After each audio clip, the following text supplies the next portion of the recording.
Hey, salut tout le monde. Alors aujourd'hui, on se retrouve pour un petit déboîtage de... Ouais, la caméra qui tremble. Je me suis fait avoir pour Atlante, ça recommence. De Xenoshift Ocelot. Un jeu qui paraît qu'il est dur, sa mère, la race de sa grand-mère. Voilà, donc j'ai profité d'une petite promotion, je sais plus sur... dans ma boutique, je crois. Euh, oui, c'est ça. Pour l'acheter, parce que bon, voilà.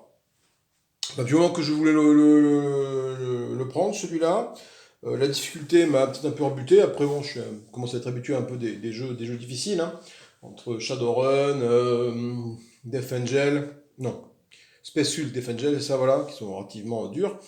Xenoshift, qui paraît qu'il est également dur sa grand-mère, hein.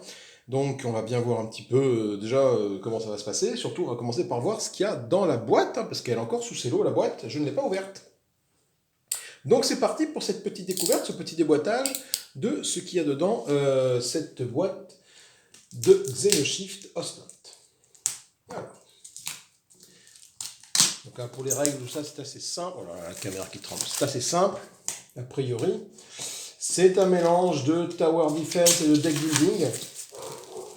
C'est un jeu, édité chez Edge, en français. Voilà. Un jeu qu'on trouve en français, c'est édité chez Edge. Cool Minior Note, hein, le fameux CMON. Hein. Voilà, donc du coup, c'est un jeu pouvant se jouer de 1 à. Démerde-toi, c'est pas indiqué, si c'est indiqué là. De 1 à 4 joueurs, de durée de 30 à 60 minutes, 14 ans et plus. Voilà, donc c'est marqué 14 ans et plus, 14 ans et plus. Hein. Ce qui est cool, c'est que ça se joue assez rapidement, hein, 30-60 minutes. J'aime bien ces boîtes facile à mettre en place. Enfin, il y a quand même pas mal de cartes. Peut-être une mise en place peut-être un peu longue. Ça reste facile, même si c'est long à mettre en place. Et puis surtout, bah voilà, c'est du voilà, je tape du mob quoi. Hein, du tower defense couplé avec des buildings. Et moi, j'apprécie les deux styles, donc il n'y a pas de raison que ça ne matche pas pour celui-là. Alors, on va voir un petit peu. Déjà, je trouve les graphismes, hein, de type c'est quoi, Starship Trooper, c'est ça? Voilà. Hein.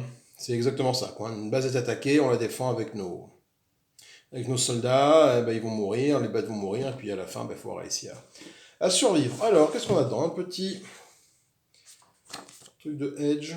Voilà, un petit machin, bon, ça je vais peut-être pas le garder, hein. On s'en fout un peu. Les règles du jeu. Alors, les règles du jeu sont assez simples, il y a pas beaucoup, il y a 18 pages de règles du jeu avec des superbes dessins. Ah, moi j'adore ça, je trouve ça très très très très chouette. La ruche, voilà, nous dirigeons des Marines et nous devons combattre les vagues incessantes de la ruche, hein, pendant je ne sais combien de tours. Il y a de mémoire, il y a 3 ruches et 3 tours par ruche. Voilà. Enfin 3 ruches, oui 3 vagues, pardon, et 3 tours par vague. Donc grosso modo, voilà, et puis à chaque tour, bah, tu gagnes des cartes de Xenosatem. C'est un peu la monnaie du jeu. Et puis avec ça, tu vas pouvoir acheter soit de l'équipement, soit bah, encore d'équipement, voilà, soit des troupes qui vont venir bah, taper les petits méchants qui font face à ta base. Ça, ce sont les points de vie de la base. Voilà. Hop, tac, on va puncher ça tout de suite. Tac. Tac, tac, voilà. Donc en fait, là-bas, je crois de mémoire que c'est 15 points de vie par joueur. Donc quand tu joues en mode solo, ben, ta base, elle a 15 points de vie, quoi. Et c'est marre, tout simplement. Donc voilà, donc il y a un petit système de roue qui est très très bien pensé. J'adore ce petit système-là. Donc ça, c'est quoi? Ça, c'est la... alors, les plateaux de jeu, alors voilà. Une belle boîte bien vide. Mais je pense qu'on va pouvoir ranger les trucs au fur et à mesure dedans. Alors, les plateaux de jeu, c'est quand même du plastique assez souple. C'est un peu dommage. J'ai un peu peur que si tu slives tes cartes là-dessus, fouit, ça part en cacahuète. Donc peut-être que pour une fois, je vais peut-être pas sliver mes cartes. Hein, ouais, j'ai l'habitude de les sliver. Là, je ne sais pas si je vais le faire. Du coup, nous avons la vague 1, la vague 2, la vague 3, hein, avec différents tours dans chaque vague. Vague 1, on peut acheter, enfin, on dispose ça comme ressource. On peut acheter, alors ça ce sont des Marines, ça ce sont de la milice je crois de mémoire. Vague 2, on passe à des Xenoitems de 3 en valeur, qui est plus intéressant. Et on peut acheter différentes troupes, donc le Stormtrooper, le Médic, le Parachutiste, et après en vague 3, on va des Xenoitems qui valent 6, et là on peut acheter des grosses trucs, des mecs, hein, tout simplement des grosses mecs en armure Terminator. Des mecs, on a d'avoir un bouclier, donc c'est une sorte de défense, et ça c'est une sorte d'artillerie pour tabasser bien loin, bien fort. Nous avons également un marché d'objets, qui vont être définis au hasard en début de partie, tout simplement. Ensuite, nous avons quoi? Ça, c'est quoi? Ça, ce sont les petits punch machins là pour les compteurs de points de vie. Ça se met tout bêtement, je crois. Left, gauche, right, droite. Donc ça doit se puncher, je pense, très sûrement comme si. Tu mets ça comme ça. Tu mets l'autre au cul, hein, voilà. Donc bon, ce système-là a été repris dans moultes et moultes jeux. Hein. Aeon's End a une roue comme ça. Les Marvel, le Marvel, je sais pas quoi, là, il apparaît une roue. Marvel Champion, là, voilà, une roue comme ça. D'ailleurs, je l'avais ce jeu, puis je l'ai revendu, Marvel Champion. Voilà, pour une petite anecdote. Voilà, parce que, bah, voilà, j'en avais tellement, puis voilà. Oups, la caméra prend ça. Voilà.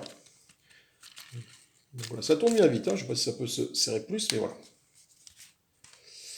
Ok, ensuite nous avons des pions.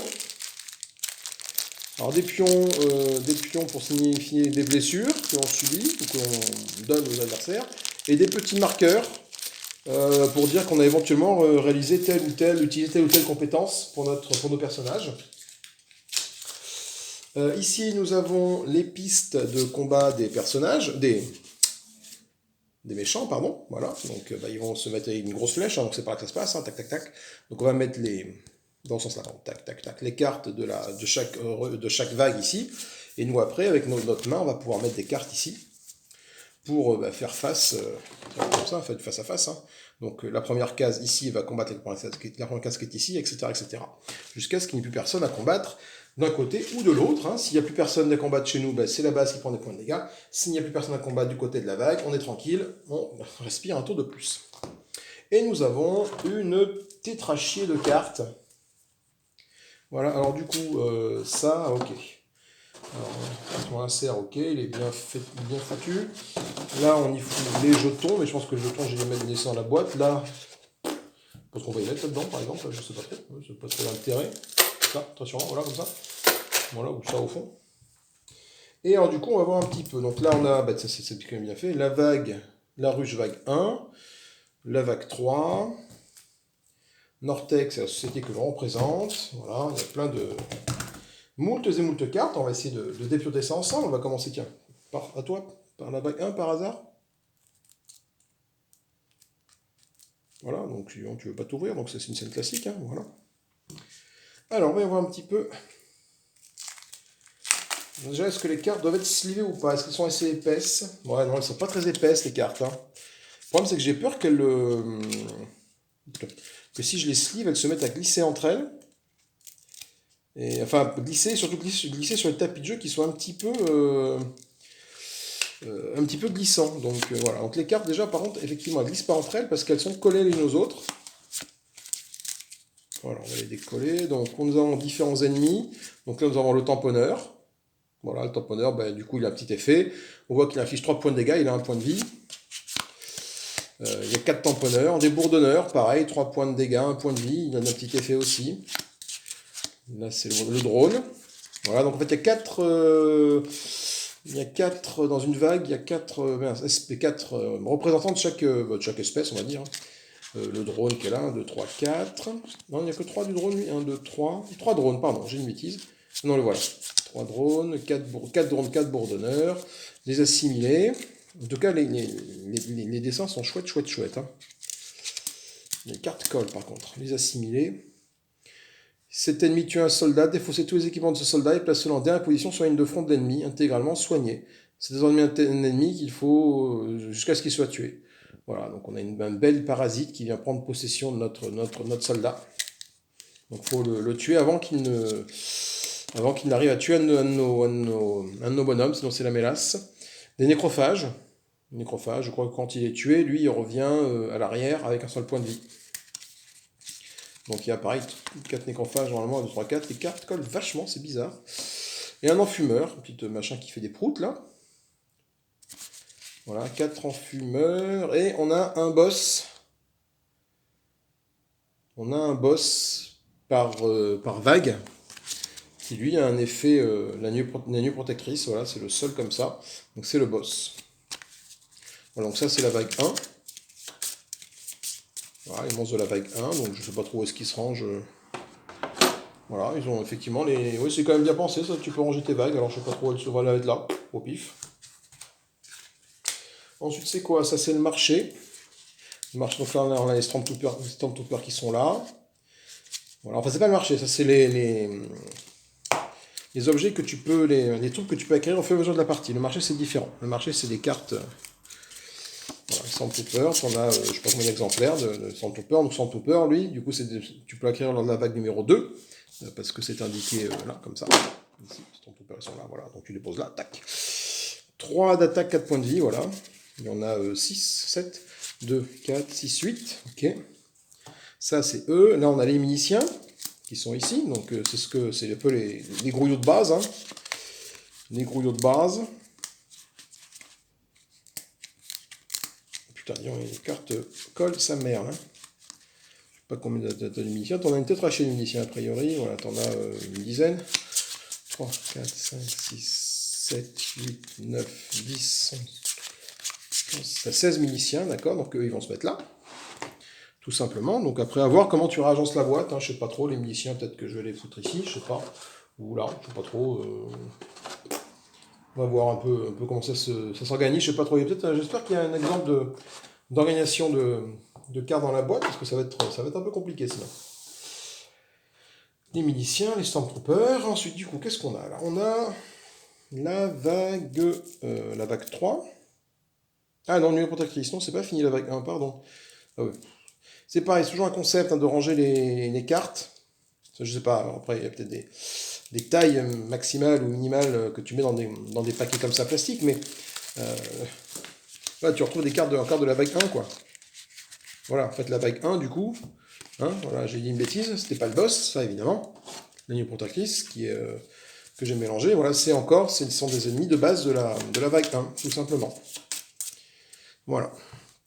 Et là, on a la vague 3, on va si on arrive à choper la vague 2 à un moment donné, voilà la vague 2. Vague 2, et la vague 3 doit être ailleurs, très sûrement. Mais du coup, voilà, vague 2, vague 2, vague 3, vague 2. Voilà, la vague 2, elle est orange, voilà. La vague 2, donc on a des sangsues. Voilà, on a des butineuses, donc c'est vraiment des aliens à la Starship Troopers. Hein. On a le boucher qui doit taper fort sa maman. Rien que son nom et son graphisme. Hein. Le boucher, on a le barbeleux. Voilà, donc je sais pas si... Il n'y a pas une grande variété d'ennemis entre chaque vague. Enfin, entre chaque vague, si dans une même vague, entre chaque vague, oui, c'est pas les mêmes. Mais dans une même vague, en fait, tu vas rencontrer les mêmes à chaque fois, quoi. Le mille-pattes, écorcheur, voilà. L'instable. Le rôdeur. Putain, les cartes. La mouche pestiférée. La phobie rampante, sang d'araignée. Le ravage. Voilà, c'est une sorte d'ennemi qui, a priori, n'a pas l'air trop content du tout. Il n'y en a que 3 ravages. C'est bizarre qu'il n'y ait que 3 ravages, alors que les autres, il y en a toujours 4. Il y en a tout le temps 4. Rôdeur, mouche pestiférée. Phobie rampante. Ah non, voilà, le ravage, il était collé sous une... Et des menthes cérébrales qui, a priori, elles aussi, prennent le contrôle de joueurs. Donc ça, c'est la vague 2. Là, on a un début de la vague 3 qui est ici. Avec des scouts de l'essaim et des grands sporifères. Pareil, ils font des proutes, mais cette fois-ci verts au lieu de faire des proutes noires comme celui tout à l'heure. Où sont les autres ennemis? Les ennemis, tiens, on les retrouve ici. Là. Ça continue là. Alors, dans la vague 2, j'ai l'impression que la menthe cérébrale, j'en ai que... Non, j'en ai 4, c'est bon. Elles étaient encore une fois collées entre elles. Donc là, c'est toute la vague 2. On va voir ce qu'il y a de nouveau dans la vague 3 ici, dans l'autre carte de vague 3.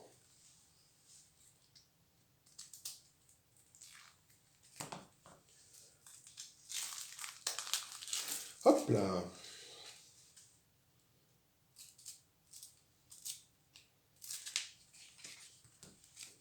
Donc, les scouts, on a fait les scouts de l'essaim, les grands sporifères, ils sont là. Putain, mais... On passe à l'étrangleur, donc il a une sale tête lui aussi. Enfin, ils ont tous des sales têtes en fait. Il n'y en a pas un qui est plus joli que l'autre. Hein. Ils ont tous des sales trognes. Attends, est-ce que je peux défaire les cartes? Bon. Voilà, déjà. L'étrangleur, voilà. Tac, tac, tac. Le scorpion neurophile. Donc à chaque vague, a priori, il y a d'avoir une bestiole qui prend possession des troupes, hein. Voilà, que ce soit la menthe ou la vague 2, je ne sais plus comment s'appelle la vague 1. L'hydre. L'hydre. Alors l'hydre, hein, vas-y, hein. 5 points d'attaque, 8 points de vie, hein, en vague 3. Hein. Et on revient Walou. Le bombardier. 10 attaques, 4 points de vie, on lui fait mal. 10 attaques. On se rend pas bien compte comme ça ce que ça représente, mais pour avoir vu regarder un peu les règles rapidement sur internet et vu quelques vidéos, notamment des Trigan là-dessus, 10 attaques, ça te one-shot un de tes mecs sans souci, quoi. La limace bileuse, 8 points de vie, voilà. Ce que disait Trigan dans son interview, là, il disait que ce jeu-là, quand tu ouvres la boîte, tu sais que tu as perdu, en fait. Tu joues, tu sais que tu as perdu. Donc, je sais même pas pourquoi je l'ai acheté, parce que du coup, au final...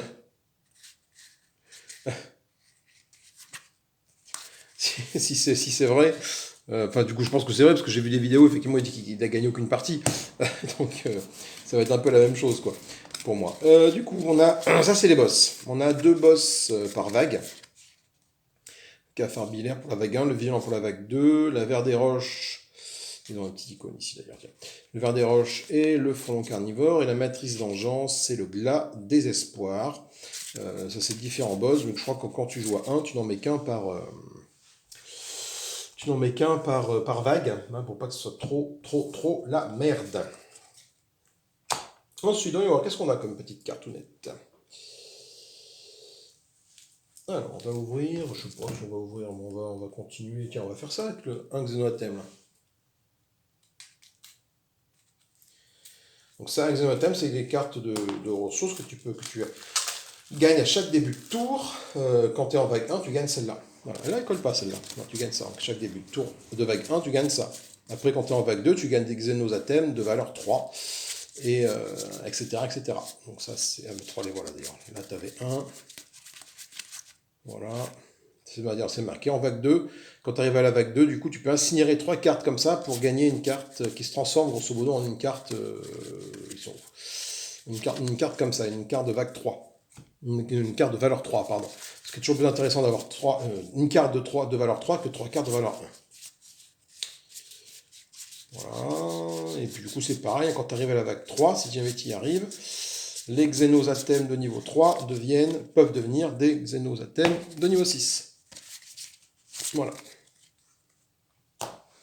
Hop, on va continuer avec les Xenosathèmes qui sont là.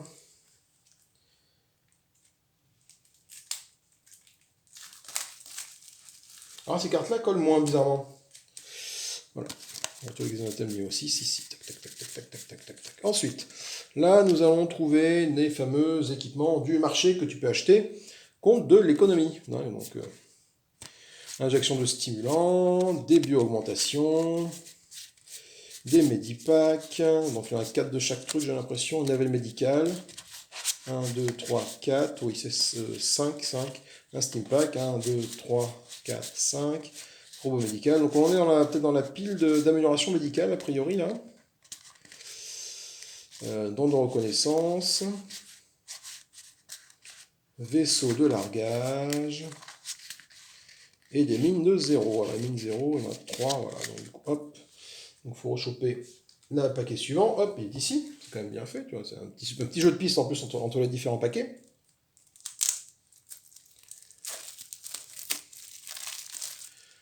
Hop, les mines 0. Voilà, donc c'est quoi là? Des grenades Ajax. Voilà, des grenades. Typiquement, ça fait 3 dégâts à un ennemi. Donc tu peux le lancer a priori. Je crois qu'il y a un symbole. Ce symbole-là, je crois, ça te dit que tu peux le lancer un petit peu quand tu veux. Avant qu'un ennemi ne se dévoile. Ou juste quand il est dévoilé. Voilà. Des boucliers à impulsion. Des bombes à impulsion, hein, normal. Enfin, on trouve tout l'attirail classique hein, des films de science-fiction dans lequel tu as des aliens merde, pardon, à péter quoi. Lance-grenade MK2, voilà, voilà, qui t'envoie des grenades. Tu laisses un équipement, voilà, donc un trépied avec une mitraillette dessus, voilà, comme dans Alien, des fusils à plasma, des tronçonneuses,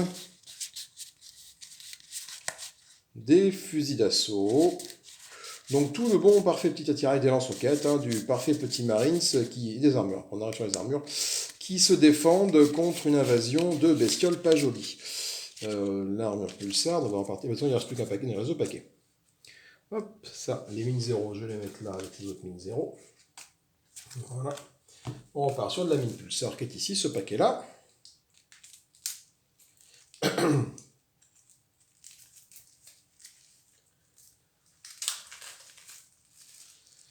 Alors, on continue avec nos armures pulsar. Voilà, des belles petites armures. Mais après, le design est vachement bien fait. Des armures Lifeguard. Voilà, donc après, elles ont tout un petit effet. À toi de lire ce qui est marqué là. Hein. Des armures titan. Donc, un titan, 4 points de vie. Donc c'est des grosses armures qui t'offrent plus de 4 points de vie par rapport à tes points de vie. L'armure Templar qui te fait plus 1 d'attaque quand tu la portes, et encore plus 1 quand tu portes une arme. Donc une armure offensive, une armure Rescue, que tu peux jouer en réponse à un effet de révélation. C'est quand les cartes ennemies sont révélées, les cartes rouges, c'est des fois des effets de révélation qui s'activent tout de suite. Et tu n'as pas trop moyen de les contrer, sauf avec ce genre de cartes qui te disent que ça joue en réponse à un effet de révélation. Typiquement, si un ennemi pointe, et son effet de révélation c'est inflige 2 points de dégâts tout de suite à quelqu'un, et que tu as ça en main, hop, tu peux poser l'armure sur ce quelqu'un, et du coup cette armure, c'est elle qui va absorber grosso modo les points de dégâts, par exemple. Voilà. Hop, voilà. Et alors du coup là, ça c'est tout pour les cartes d'équipement du marché, voilà, je pense. Donc on a une belle offre de marché. Et comme dans Eonsen par exemple, nous avons des cartes avec un petit symbole sans interdire, tout interdiction dessus. Ces cartes-là vont nous permettre tout simplement de générer un marché aléatoire à chaque partie. Donc tu les mélanges et tu en pioches 9. Voilà. Alors, de ce que j'ai compris, si jamais le marché est dégueulasse, tu perds forcément la partie. Même si le marché est bon, tu risques de perdre la partie. Mais voilà. Donc disons qu'en fait, t'as pas de... Enfin, au moins que ce soit marqué dans les règles, il faut que je les lise tranquillement. Mais grosso modo, si jamais tu peux tirer que des armes, par exemple, quoi. Hein, contrairement à Dion's End, par exemple, où tu tires ton marché aléatoire, bon, déjà, il y a les ressources dedans, mais bon, tu peux tirer, donc tu tires 4 gemmes, 3 gemmes, pardon, 3 gemmes, 2 reliques et 4 sorts dans Dion's End. Donc voilà, donc tu ne peux pas tomber dans un cas où tu as que des armes offensives, par exemple. Là, ça peut être le cas, ou que des armes défensives, hein, et tu n'as aucune arme offensive pour attaquer. Ce qui peut être très contraignant lorsque tu vas partir à la bagarre. Quoi. Ah, j'ai pas fini de voir ce qu'il y avait là. J'ai encore des cartes ici. Une carte de Xenoatem qui sont ici, de niveau 1. Voilà. Là, nous avons quoi? Ça, nous avons... Putain, c'est pas possible que les cartes pas comme ça. Là, nous avons les bordels de bits. Xenoatem 1, Xenoatem 1, voilà, encore du Xenoatem 1, il y en a une tétrachier, hein. C'est un peu excessif, mais bon. Et là, nous avons les lieux, enfin, du coup, ce qu'on va choisir au pif, je pense, ou choisir de sa propre volonté, hein, les 6 lieux que nous allons devoir défendre. Donc on en choisit un, et puis du coup, il y a un bonus. Par exemple, pour l'amirauté, au début de la partie, j'ai 2 cartes objets disponibles de coût inférieur ou égal à 3 à votre paquet inventaire. Directement. Voilà. Et puis à vague 1, il se passe quelque chose, vague 2, il se passe quelque chose, vague 3, il se passe quelque chose. Donc chaque partie va être différente, parce qu'en fonction de la structure que tu vas avoir à défendre, tu n'auras pas les mêmes bonus à chaque fois. Quoi. Donc voilà. Ça, plus le fait que le marché soit aléatoire, ça rajoute de la rejouabilité, plus les vagues, grosso modo, que tu mélanges ton paquet de vagues, tu tombes rarement sur la même combinaison d'ennemis. Les mêmes ennemis, c'est sûr, oui, parce qu'il y en a 4 de chaque exemplaire, mais pas sur la même combinaison. Et là, on retrouve du coup la reste des Ah, c'était Ranger, ils s'appellent, les cocos du départ. Voilà, ils sont là. Ça, c'est les Rangers, c'est ceux que tu peux acheter en vague 1. Voilà, il te coûte 2 de Xenosatem, les Rangers. Voilà. Contrairement aux miliciens qui, après, te coûtent 0. Il y a un. Ouais. Du coup, là, bah, tu retrouves un peu les autres équipements. Donc là, tu retrouves le. Putain,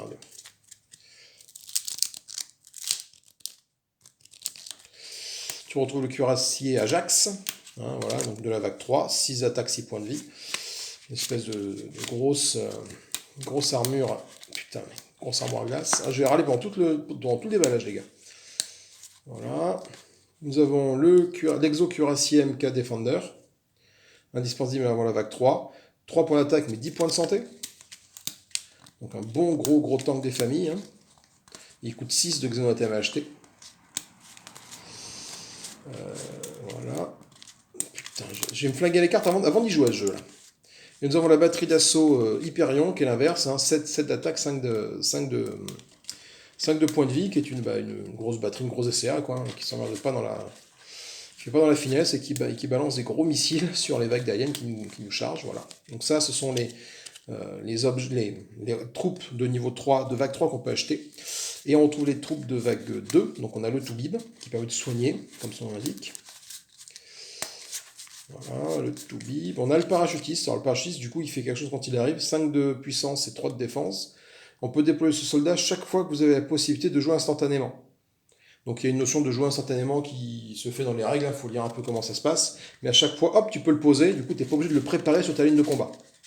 Tu peux faire en sorte qu'il tombe du ciel et qu'il s'écrase sur la tête des aliens qui sont sur la ligne. Tout simplement, on va dire ça comme ça. Ben voilà, on a tout déballé les petits gars. Maintenant, qu'est-ce qu'il faut que je fasse, moi? Baby, il faut qu'il range, hein. Faut qu'il trouve, voilà, quelle carte va à quel endroit là-dedans. Hein, alors démerde-toi avec ça, mon ami, quoi.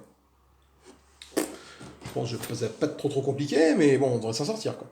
Je pense que tout là-bas, c'est le marché, à mon avis, c'est ça. Tout là-bas, là. Ici, c'est le marché, donc les cartes du marché aléatoires vont là, et après,